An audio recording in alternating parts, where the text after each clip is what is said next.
Feruzbek Aliyevni strategiyasidan robot qildik deb bitta bratan chiqqan ekan, robot qo'yibdi kanaliga. Bu akani nimasini tekshiramiz mana.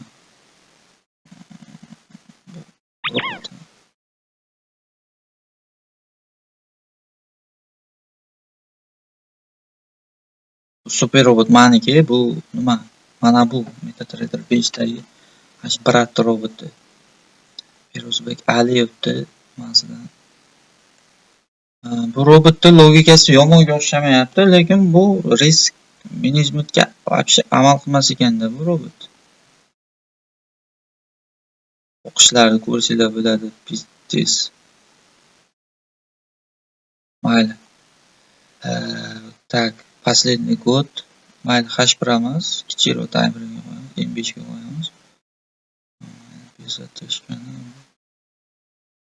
500 qo'ysa real bozorga yaqin bo'ladi. Mayli, bu endi haqiqiy real bozorga yaqin test. Oldingidan ancha qattiqroq test bo'ladi, lekin depozit $2000. Endi ko'ramiz.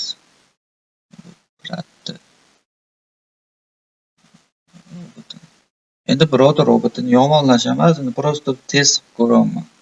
Robot yasashni o'zi ham oson bo'lmaydi, robot yasash вообще qiyin narsa. Oson deb o'ylamanglar. Lekin bu Feruzbek Aliyevning strategiyasi deb bunaqangi robot chiqarish Feruzbek Aliyevga nima hurmatsizlikmi deb o'ylayapman-da men. Unga nisbatan hurmatsizlik. Sababi bu Feruzbek Aliyev bunaqangi trade qilmaydi. Depozit oqib kelishiga qaranglar. Tepadan pastga oqadi. Bu bunaqangi trade qilmaydi-da u. Shuning uchun bu sal hurmatsizroqmi deb o'ylayapman, lekin bu robot yozgan odamga respekt, gapi yo'q. Normalniy brat bo'lsin, lekin birovni strategiyasi bilan deb yozish bu sal g'alatiroq. Sababi Feruz aka bunaqangi trade qilmaydi. Mana bu oqyapti mana. Tepadan pastga oqyapti. Real testga yaqin test qilinyapti bu. Jiddiy test qilinyapti. Tepadan pastga oqyapti.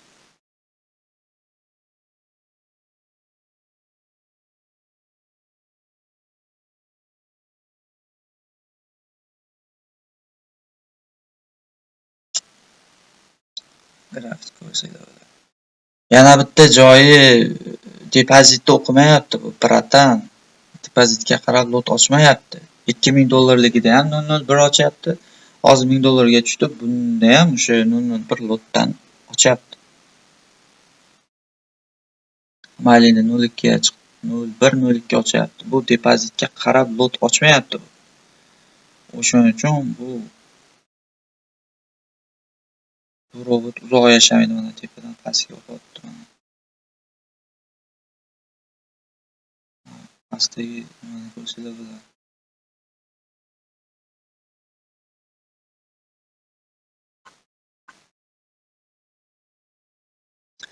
Kanalni kuzatayotgan odamlar ko'rgan bo'lsa kerak, bu kanalda 100 dan ortiq robotlar bor. 100 balkim 150 tadir, lekin juda ko'p robotlar bor, lekin ularning hammasi afsus ishlamaydi, test qilish kerak.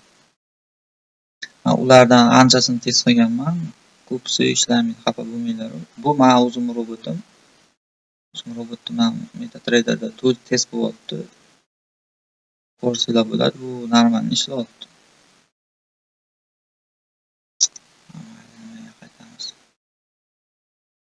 Mana trend yaxshi tushyapti mana. Mana trend bo'lsa yaxshi tushyapti. Lekin itog umumiy natija minus.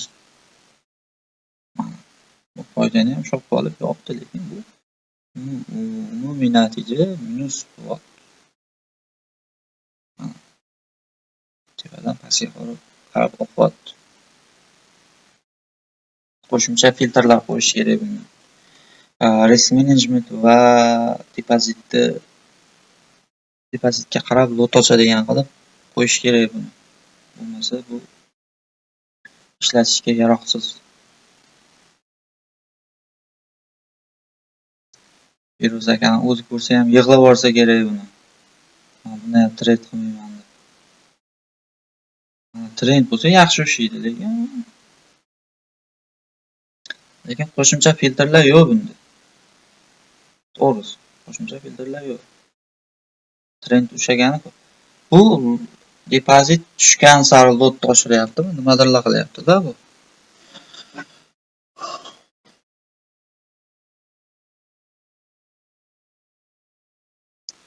O'sha trenddan ozgincha ko'tarib oldi.